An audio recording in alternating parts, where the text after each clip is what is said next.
Hello বন্ধুরা, তোমাদের প্রত্যেকে আবার আমার ইউটিউব চ্যানেলে স্বাগত। আজকের ভিডিওতে আমরা অভেদ কাকে বলে বা অভেদের ডেফিনেশন কি সেটি বোঝার চেষ্টা করব বা কিছু এক্সাম্পলের মাধ্যমে আমরা অভেদকে চেনার চেষ্টা করব।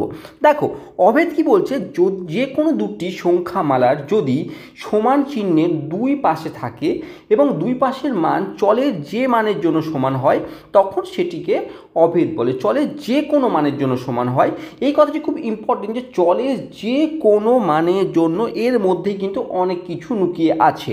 এবার দেখো, যদি প্রথম কথাটুকু যদি বলা হয় যে কোনো সংখ্যামালায় সমান চিহ্ন দুই পাশে, অর্থাৎ সেই হিসাবে x square plus 3x is equal two 5, এদিকেও সংখ্যামালা এদিকেও সংখ্যামালা, মাঝখানে সমান চিহ্ন, তাহলে এটিও তো তাহলে আমাকে অভেদ বলা যেতে পারে কি?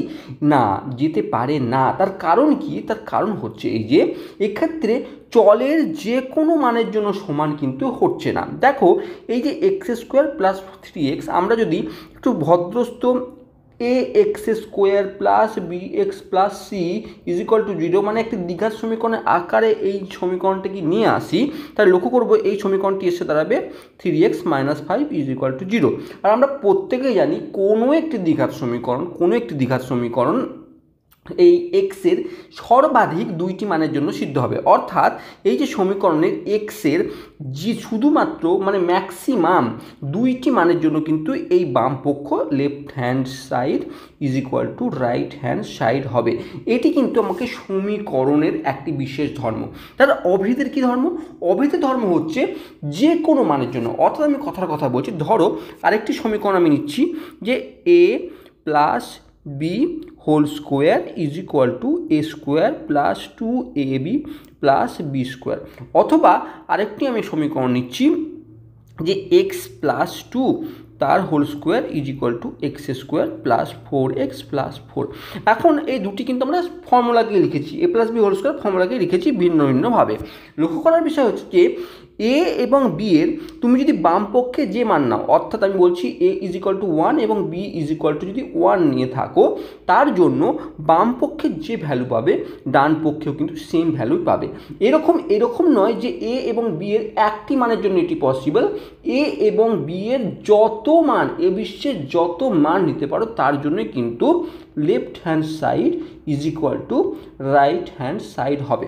একই রকমভাবে এর ক্ষেত্রেও এক্সের যে কোনো ভ্যালু নাও না কেন, 1 2 3 4 -1 0 যাই ভ্যালু নাও না কেন, এর ক্ষেত্রেও দেখবে left hand side is equal two right hand side হয়ে যাবে।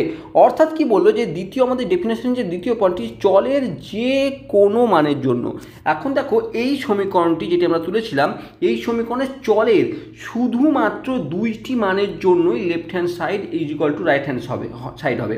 আবার যদি কোনো একটি কিউবিক ইকুয়েশন নিতাম, তাহলে তার তিনটি ভ্যালুর জন্য left hand side is equal two right hand side হবে। তাহলে এটি একটি ইকুয়েশনকে ডিফাইন করছে। আর অভেদ হচ্ছে স্পেশাল টাইপের ইকুয়েশন, যে ক্ষেত্রে বাম পক্ষ এবং ডান পক্ষের সকল ভেরিয়েবলের সকল মানের জন্য left hand side is equal two right hand সমান হবে, অর্থাৎ বাম পক্ষ সমান সমান ডান পক্ষ হবে। তার আমরা উদাহরণ দিয়ে বুঝলাম।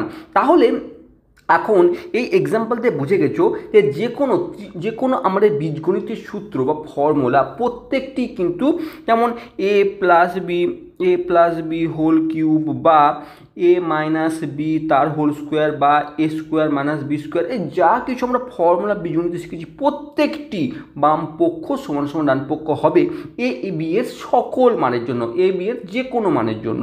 তাহলে এই আইডেন্টিটি হচ্ছে বীজগণিতের সূত্রগুলিকে কিন্তু আমরা আইডেন্টিটি বলে থাকবো। আবার একই রকমভাবে দেখো, এটি যেমন এ প্লাস বি হোল স্কোয়ার সূত্র, এটি দেখো এটিও একটি, কিন্তু দেখো এই 2x প্লাস 3x, এখন বাম পক্ষে 2x প্লাস 3x আর ইজ ইকুয়াল টু 5x, দেখো বাম পক্ষেও 5x ইজ ইকুয়াল টু 5xই আসবে। এখন এক্সের ভ্যালু তুমি যাই পুট করো না কেন বাম দিকে বা ডান দিকে, দেখবে এক্সের ভ্যালু যে কোনো মানের জন্য বাম পক্ষ left hand side is equal two right hand side হয়ে থাকবে। তাহলে এটিও কিন্তু একটি আইডেন্টিটি বা অভেদ বলে থাকবো। আবার ত্রিগোণমিতিক আইডেন্টিটি, যেমন আমরা একটি ফর্মুলাকে নিয়েছি, এবার এই sine square theta plus cos square theta is equal two 1, এবার এই এক্সের যে কোনো ভ্যালু, এই এক্স মানে কোণ, অ্যাঙ্গেলের যে কোনো ভ্যালুর জন্য কিন্তু এটি সত্য। আবার একই রকমভাবে sex square theta minus tan square theta is equal two 1, ওই থিটার যে কোনো ভ্যালুর জন্য ওই মানে ওইটি সমান হবে left hand side is equal two right hand side হবে।